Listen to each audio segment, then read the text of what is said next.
Ciao friends, and welcome back to my channel. And if you are new, thank you so much for clicking on this video. And if you are a subscriber, thank you for showing up and just being a part of my tribe. Happy 2021! Can't believe that. I actually had all the intentions to film this on New Year's Day, but if you follow me on social media, you know that 2020 really wanted to go out with a bang and blessed us with extreme food poisoning on the evening of New Year's Eve. And we were out of commission all day New Year's Day. So this is when I'm getting around to filming the video, but I think it actually goes hand in hand because I had a lot of time to self-reflect over the last year. I think 2024, not only me, but I'm sure for a lot of you, for most people, was a time for self-reflection. I think we had a lot of time, maybe even too much time to our liking, on our hands to really think about life, what's important to us, and things that we've learned even in the past as growing up, but that have come back to light and that really presented themselves over the last year that really makes you realize certain things. There's a lot of things I'm going to discuss today that I've learned and I know, but it really came to life and fruition, especially this year, since I had so much time to self-reflect and really relearn these things that I'm going to go over. So basically, the point of today's video, it's going to be a little different than my normal content, but I think it's needed for me almost as a therapeutic goodbye to 2020. And I think a lot of you will find it useful as well. It's going to be the 20 things that I learned or relearned in 2020 and using a lot of those things for my 2021 intentions. Now, I've talked about this before, but I'm no longer making New Year's resolutions. So instead of doing resolutions, I've changed over the last couple of years to setting intentions. I think intentions are more of a goal to achieve rather than something to not do. Let's get into it. I have my list of things that I've learned in 2020 or relearned. A lot of these things are relearned, and I'm gonna go. 2020, not only was it a time to self-reflect and learn a lot of things about yourself and take up new hobbies and what have you, but 2020 was a change for everyone. It was rough for everyone. Everyone had to learn something new and everyone had to get out of their comfort zone. So I'm sure many of you experienced this in 2020 and learned this, but some things are just entirely out of your control. No matter how much you do, I'm type A, kind of a control freak, and suffer from anxiety if things aren't going my way or if I feel like things are slipping out of my control. That put me to the test this last year, 2020. I think what I learned with that being said is to release that control. And the sooner you release the control, the less anxious you'll feel. Just kind of accept it, let it go, and as cliche as it is, everything happens for a reason, and in that moment you may not know, but the biggest thing that I had to overcome was just letting go of control because things got out of control in 2020. Number two, your personal situation isn't as bad as you think. This is kind of just to put things into perspective that if you are watching this right now, you have internet somewhere. Either you're watching this from your computer, a laptop, a phone, a tablet, something. You are blessed. So let's just put that into perspective. And no matter what happened this last year, I keep saying this last year, but last year, no matter what happened in 2020, I would constantly play the victim with myself and really be down about it and really let it eat it away at me. But then I just had to put things into perspective and say, okay, this is my situation. These are the good things going on in my life right now. These are the things that I should be grateful for. And here are other families, other situations, other individuals who don't have these things or have it worse or lost family members to COVID or really just things that if they had happened to me, I would be just completely shredded. So just putting your own situation into perspective. And I always constantly have to remind myself, it's just a bad day, not a bad life. Number three, let go of the people, things, objects, etc. that don't serve you anymore. Now, this could be purging your closet and decluttering, getting rid of junk and giving away and donating things that just no longer serve you and you don't use or you don't find happiness anymore. But also people. This has been a thing that I've constantly struggled with. And when it comes to people, whether it's friendships, relationships, acquaintances, any type of relationship you have with a person, anyone, I think you really, like, the people who really care about you really came forward in 2020, at least for me.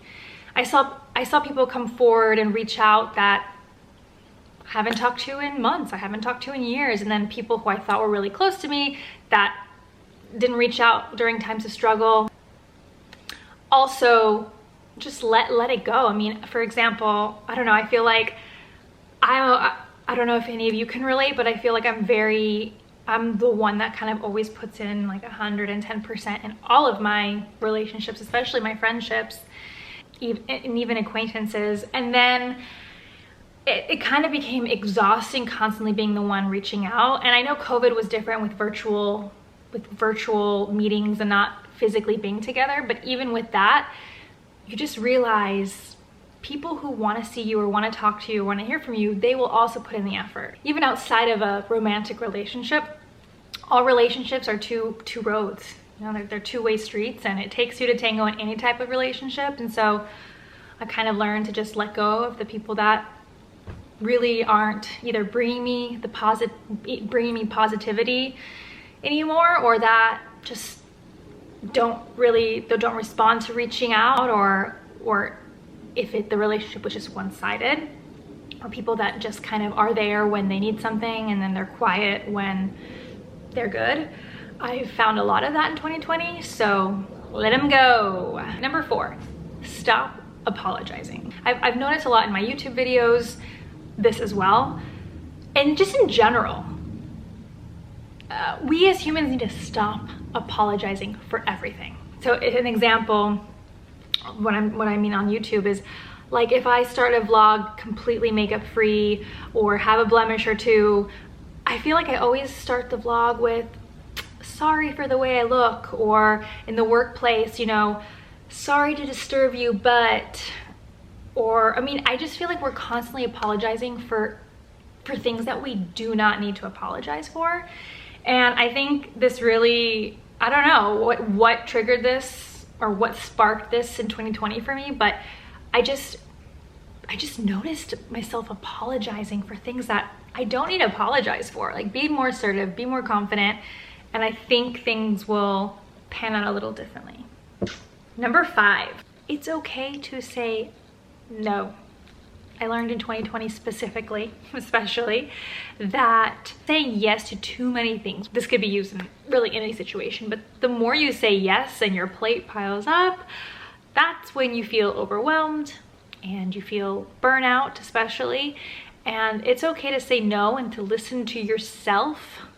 And it's great to challenge yourself and strive for more and better things, but I think it's different. There's a difference between challenging yourself and taking too much on because you can't say no, and then just everything kind of crumbling and falling and kind of like self-sabotage, I guess, in a way. I learned to say no and to put your foot down and to like take more initiative and be like, no, I can't, sorry.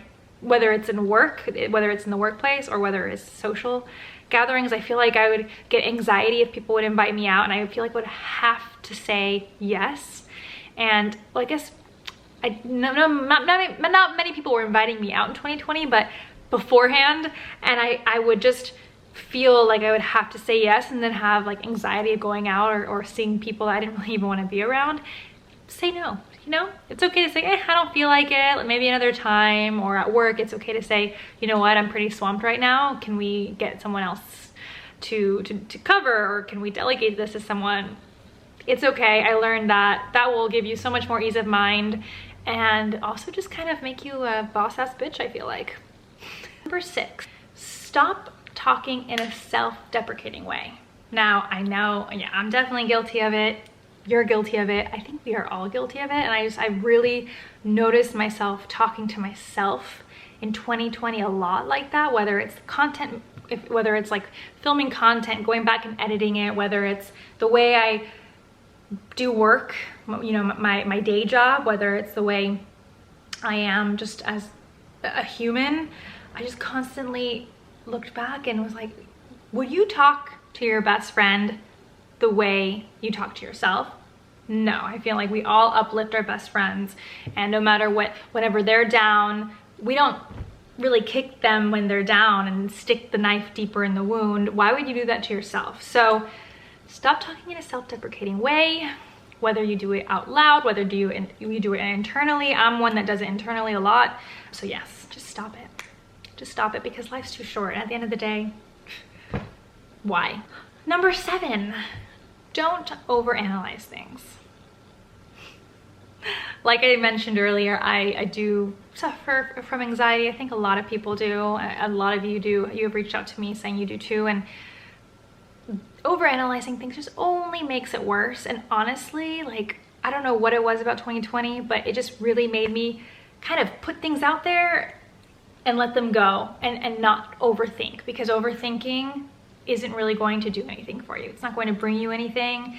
It's not going to bring you clarity. It's not going to make whatever you're waiting on go faster. Try stop overanalyzing. That's a good intention also for 2021. Number 8, don't take things too personally. I'm guilty of it. These are all things that I'm 100% guilty of. I've learned. And although I know not to take things too personally, I've definitely been guilty of just thinking, and I think it's almost like selfish to take things too personally, because at the end of the day, like, it's not that big of a deal whatever you're taking personally. And whether it's a look someone gave you, or a remark someone gave you about a work project you turned in, or negative comments on the internet, that's on them. That's on that person putting out that negativity in the universe. You just, you know, give it back, give love and light back to them, and, you know, wish them goodbye. Number 9, at the end of the day, people just want to be heard and felt listened to. Take that, spin it to whatever you will, but that's all I'm going to say. Number 10, just because somebody doesn't agree with you doesn't mean that they hate you. You know, we're not always going to get along with every single person. And even if it's your best friend or your mother or your husband or your wife, someone that you are very close to, if you have opposing views, that's okay. At the end of the day, that's actually, I think, what makes us human, and what sparks conversation and ignites our brains to really like think differently and spark debate. And I think it's actually a good thing. Number 11 kind of goes off of number 10, but you're not for everybody, and that's okay. Just like not everybody's for you. And this is something I feel like I've constantly always wanted to be liked by everybody, at work, in friendship groups, here on the internet. And I think being on YouTube really made me realize that you really aren't for everybody. And at first I took it really personally. Don't take things too personally. But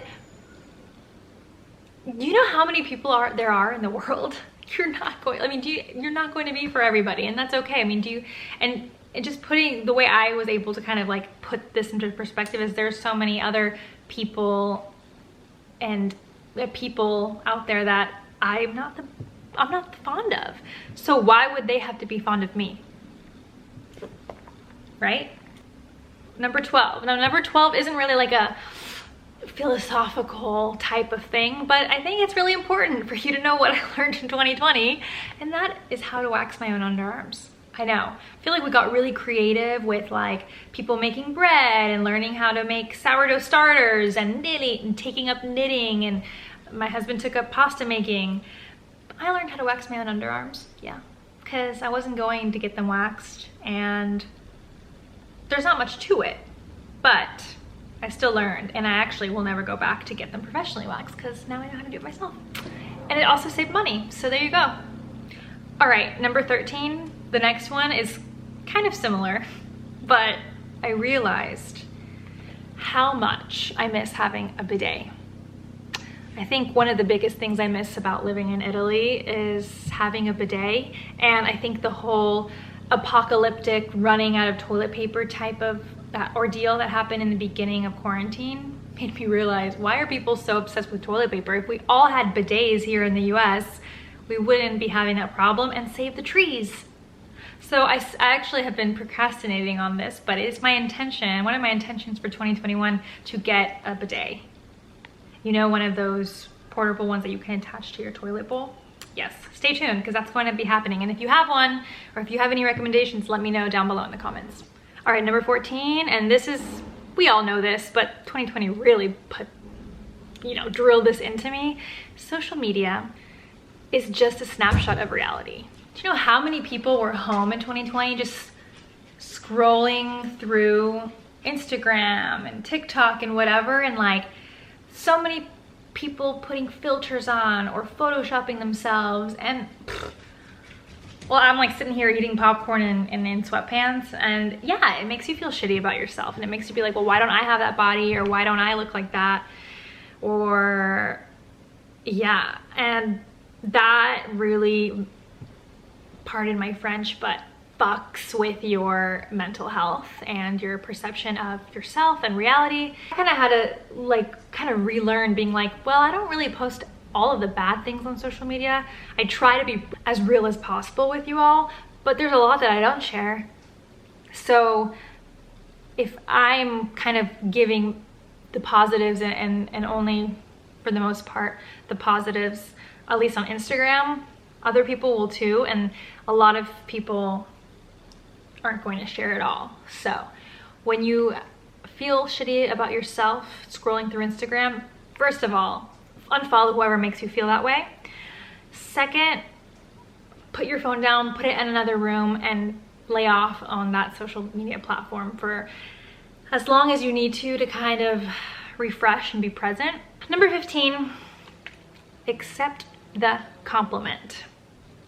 I feel like for some reason in the last year, I've noticed that anytime someone compliments me on my outfit, on my hair, on my makeup, I always am like, oh, thanks though. Like, I always have to, it's almost like a self-deprecating thing, going back to one of the points, previous points, but just accept the compliment. Someone compliments your outfit, say thank you. Someone compliments your hair, your makeup, or whatever, all you have to do is say thank you so much.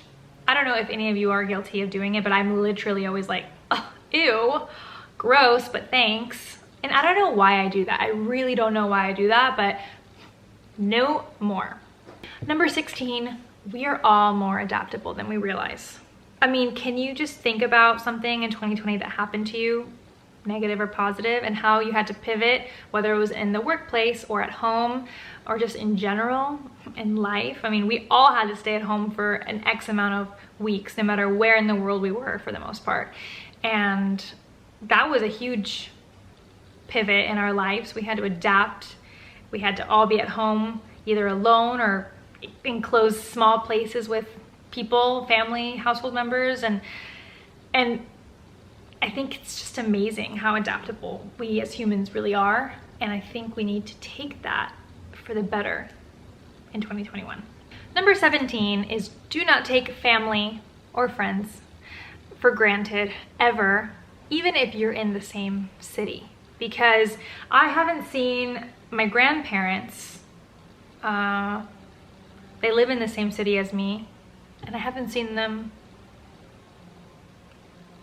I can't even remember, because obviously they're elderly, they're high risk. I haven't seen my dad in over a year. He lives in a different state, and I don't know when the next time I will see him. So, you know, holidays were different this year, of course, for everybody, and it's been tough, and just don't take that for granted. Next time you are with your family members or friends, that you never know when the next time you're gonna see them, you know? And I get really emotional thinking about it, because I don't know how much longer we're gonna have to go through this. I hope that the vaccine, you know, they're able to get the vaccine soon, but they're getting older, and hopefully when we're able to reunite soon, because you don't know what can happen tomorrow, and just don't take that time for granted. I know a lot of people lost loved ones last year, and they'll tell you the same thing. Just don't take anyone that you love in your life for granted, even if they're in the same city as you or if they're not, because we've had to go almost a year and a half without seeing my husband's family that live in Italy, and that's been really tough on us. So just next time you're with your family in person, cherish that moment, be present, put your phone away, and just live in that moment. I just can't wait until I can do that again with family. Burnout is real, and mental health is really important. Self-care, unplugging, energy, mental, physical, it's a limited resource, and I learned what burnout feels like in 2020, and it's okay to need to take time off for yourself in order to move forward and be productive moving forward in the future. Number 19 would be your body is your temple. Meaning, I don't know, I learned that in 2020, that I think we take our body and the capabilities it's able to do for granted. Just going through certain things I did in 2020, COVID being one of them, how fast the body is capable of healing itself, and just giving your body everything it deserves to give you what you deserve back, I think is huge. I think a lot of us learned that in 2020, whether you were sick or not, or you had family members that were sick, or just seeing what happened with the world. Yeah. Be kind to your body, because it does pretty amazing things for you. And the last one, number 20. One of the biggest things I learned in 2020 is that how physically connected we actually really are as humans, and having to relearn physical boundaries. I mean, I don't know about you, but after seeing certain people in person after quarantining, and kind of, even if it's social distancing, or like relearning these boundaries when you're used to running up to people and hugging, or us as, you know, Italian family kissing on the cheeks or handshaking, and having to go into public and being like, oh, you know, air 5 or elbow bump. It's just so not natural, at least to me. And I don't know, I'm a very physical person. I love to hug, and I just learned, I guess, how we are just connected on a physical level in 2020, and how that was kind of taken away from us. And having to see people that we're used to hugging or being close with just through a screen, it's just, it's not enough. It doesn't fulfill me. And I wonder if you will feel the same way, but it really makes me hopeful for the future. It really makes me cherish those moments when I am able to physically be with loved ones. I think 2021 is going to be a lot of mending, baby steps to get to where we want to be, which is where we were before 2020 hit. And take all of those points that I learned and that I mentioned into your work life, into your personal life, into your life, your relationships, into your self-developmental path. I know it's really, that's, I think, kind of where I wanted this video to go, and kind of just see if any of you all went through similar things in 2020, have learned similar things, have learned new things, different things. Share. This is a communal space. Share. This is a communal positive space, so share them down below in the comments. And let's just, you take all of the negative energy from 2020 and turn it into something positive for 2021. Whatever that may be for you, that is what I would like to leave you with this video. So thank you so much for staying. I know this is a pretty long video, so thank you so much if you are still here and for staying till the end. I appreciate you more than you know. And if you like these types of videos, then give this video a thumbs up, let me know. I really enjoyed making this video. I feel like it was almost like therapeutic. It was almost kind of like a diary, a video diary of the last year, and a way to just take the goods from 2020, leave the negatives behind, and take that and use that to just become a better you in 2021. So thanks so much, and don't forget to subscribe if you aren't already. That way you don't miss any of my future videos, and I will catch you in my next one. Bye!